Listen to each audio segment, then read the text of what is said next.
Fala galera, estamos chegando para mais um vídeo do canal Essência Ágape. Meu nome é Rubem Guzmão e eu estou muito feliz em ter você aqui conosco. Já se inscreva no nosso canal, dê o seu like e ative o sininho das notificações.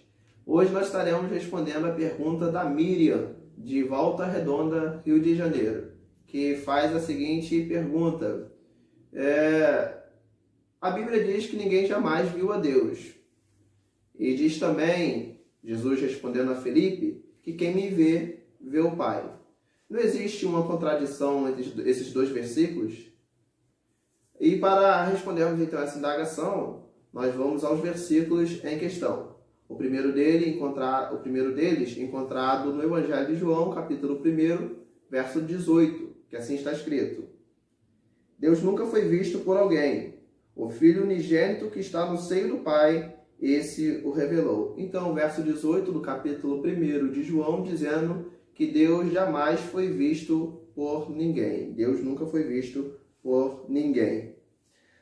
Poderíamos embasar também essa afirmação em Êxodo 33, verso 20, quando está escrito: E disse mais, não poderás ver a minha face, porquanto homem nenhum verá a minha face e viverá. Então, Deus dizendo a Moisés que homem nenhum poderia ver a sua face e permanecer vivo.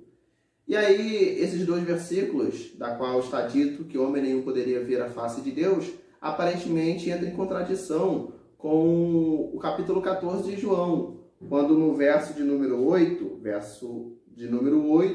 do capítulo 14 do Evangelho de João, vai dizer assim: Disse-lhe Filipe, Senhor, mostra-nos o Pai, o que nos basta. Verso 9, disse-lhe Jesus, Estou há tanto tempo convosco que não me tendes conhecido, Filipe? Quem me vê a mim, vê o Pai.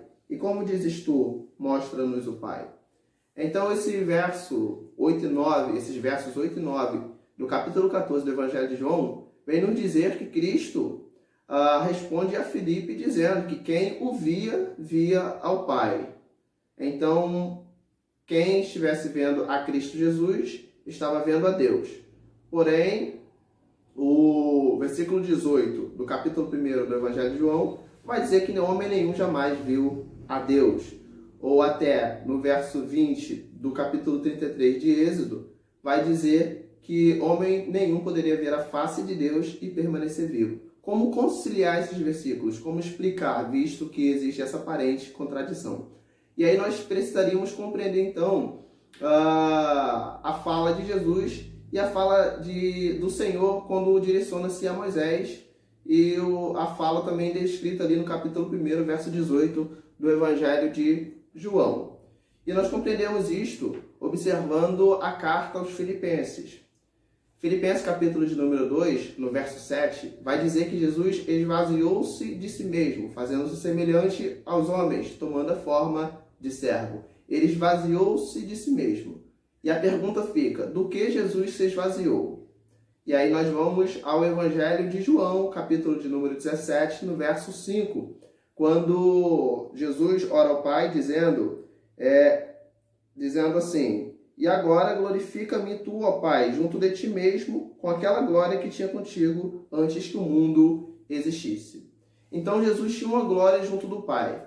Quando ele assume a missão de descer na terra, de encarnar como homem, para ser o Cordeiro de Deus que tira o pecado do mundo, para nos redimir dos nossos pecados, das nossas mazelas, ele destitui-se da sua glória. Por isso agora ele está orando no verso 5 do capítulo 17 de João, dizendo, restitui-me a glória que tinha contigo antes que o mundo existisse. Porque quando Jesus ele vem na forma humana, ele deixa a sua glória no céu. Ele deixa os privilégios da divindade no céu.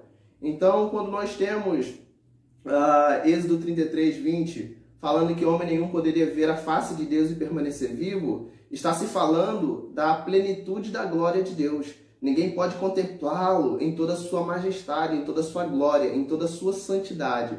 Assim também, o verso 18 do capítulo 1 do Evangelho de João vai nos dizer que ninguém jamais viu a Deus. Ninguém jamais viu a Deus dentro da sua plenitude, dentro de toda a sua glória e majestade, dentro de toda a sua soberania, de toda a sua santidade. Dessa forma, certamente que ninguém jamais viu a Deus. Porque se alguém conseguisse contemplar a Deus dentro destas características, dentro de todos os seus atributos, de toda a sua majestade, de toda a sua glória, certamente esse morreria, esse não permaneceria vivo, como dito lá no versículo 20 do capítulo 33 do livro de Êxodo. Ninguém pode contemplar a face de Deus e permanecer vivo. Então, quando Jesus está dizendo a Filipe, quem me vê, vê o Pai, ele está dizendo que ele é a revelação do Deus a qual nós não poderíamos enxergar. Que nele nós podemos contemplar o Pai, uma vez que ele e o Pai são um, e que agora, como homem encarnado na forma de servo, ele destituiu-se da sua glória, ele deixou a sua glória nos céus, ele deixou os privilégios da divindade nos céus. Então agora nós o podemos contemplar e permanecer vivo. Cristo Jesus é a plena revelação de Deus. Por isso nós vamos ver o apóstolo Paulo dizendo na Epístola aos Colossenses, no capítulo 1, no verso de número 15, da seguinte forma: o qual é a imagem do Deus invisível, o primogênito de toda a criação. Jesus é a imagem do Deus invisível. Ele é a revelação do Deus a qual nós não poderíamos contemplar dentro da sua glória, da sua santidade, da sua soberania. Cristo Jesus, ele revela a Deus para as nossas vidas. Ele revela o Pai para as nossas vidas. Eu espero que nós possamos assim ter ajudado a compreender essa aparente contradição, visto que não existe uma contradição, é apenas aparente. E se houver ainda alguma dúvida, possa deixar nos comentários desse vídeo e assim que possível nós vamos estar observando. Deus abençoe a sua vida e fique com Deus.